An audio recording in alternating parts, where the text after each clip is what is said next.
Hey guys, and welcome back to Battlefront Updates. In this video I wanted to talk a little bit about the next Star Wars Battlefront game and how we might learn about its reveal based on the last Star Wars Battlefront game. I know I did a similar video to this last year, but this time I want to talk a little bit about the alpha and the beta and all important dates for the last game and how they might translate into this game.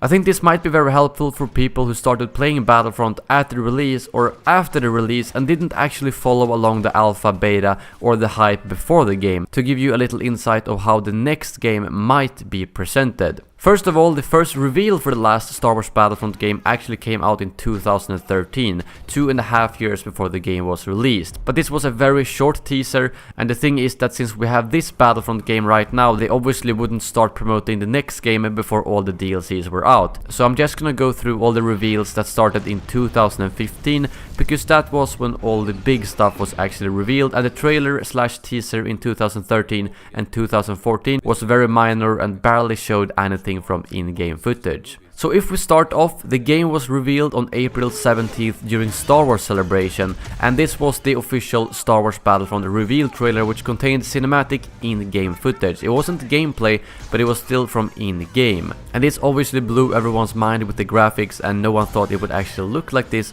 when the gameplay was revealed. So how does this translate into the next game? Well, this year Star Wars Celebration is between the 13th and 16th, so a couple of days earlier than 2015.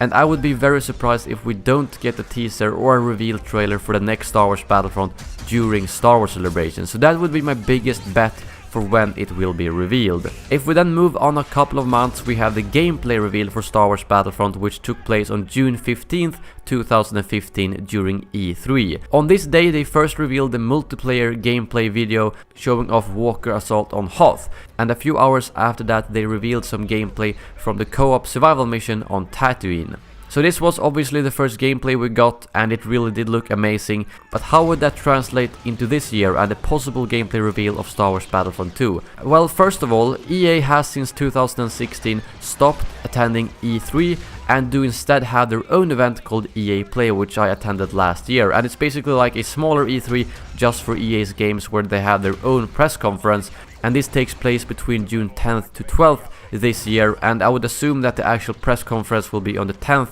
because the first day is usually the press conference day like it was last year. So my guess would be that we could get some gameplay on June 10th. Again, this is all speculation based on the last game, but it has been very common to have big reveals on Star Wars Celebration and EA Play. The next step we have for Star Wars Battlefront was the closed alpha. This took place on July 2nd and was, as I said, a closed alpha, so it was not something everyone could play. They did invite YouTubers, press, and also a lot of random people who they selected from the community. So although not everyone got the chance to play, it was still a lot of people, so it wasn't just limited to a few thousand.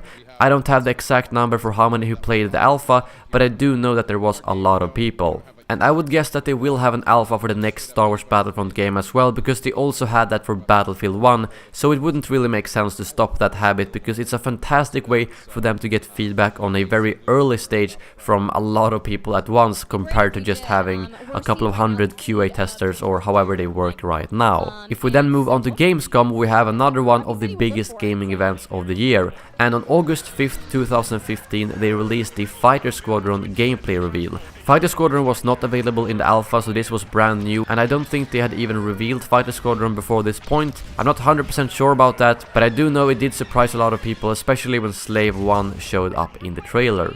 Gamescom actually takes place August 22nd to 26th this year, which is almost 3 weeks later than 2015, but I don't think that changes much. If they want to do more reveals for gameplay and so on, I would still guess that Gamescom would be a good place for that. I'm thinking that they might reveal some multiplayer gameplay during EA Play, and then they will save some snippets from the campaign to show at Gamescom, because that's usually something they show later compared to multiplayer gameplay, at least for some other games. And now we're getting closer to the release. The game also had an open beta for everyone, which took place on October the 8th. And this beta actually had 9 million players, and it was very popular and got a lot of people hyped for the game. And during the beta you got the chance to play Walker Assault on Hoth or Drop Zone on Sullust. And after the beta started the wait for the actual release, and on October 27th they released the gameplay release trailer for the game, which didn't reveal a lot of new stuff, but just had a lot of cool scenes with heroes and, you know, Boba Fett escaping the Sarlacc pit pretty much, and the Emperor's epic voice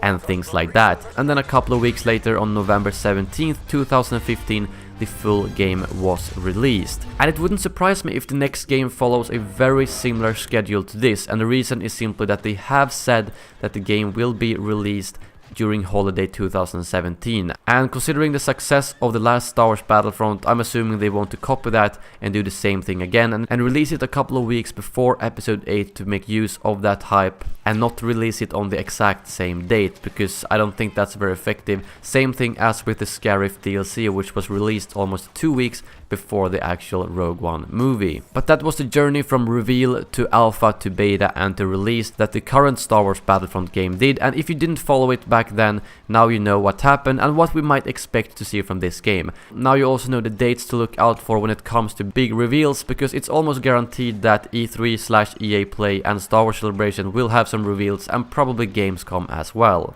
If my speculation is true, it means we have around 68 days before the reveal of Star Wars Battlefront 2, or whatever the game will be called. Before I end this video, I just wanted to quickly talk about Audible.com. I am not sponsored by them, but I have gotten the opportunity to get into their affiliate program, and what Audible is simply a website where you can hire audiobooks for $15 a month. And the good thing is that they hooked me up with a link that allows you guys to download one audiobook completely for free, and they have tons of Star Wars books, including the Battlefront Twilight Company, as well as many of the new Star Wars books that has been released the last year. If you do sign up through my link, you will support the channel at the same time, and it's completely free, so after the 30-day trial you can just cancel and you don't have to pay anything. So if you're interested, check out the link in the description below. But that is all for this video. Make sure to hit that subscribe button if you want to get more Star Wars Battlefront content, both news, updates, tips and tricks, live streams and all that kind of stuff. Thank you very much for watching, and as always, may the Force be with you.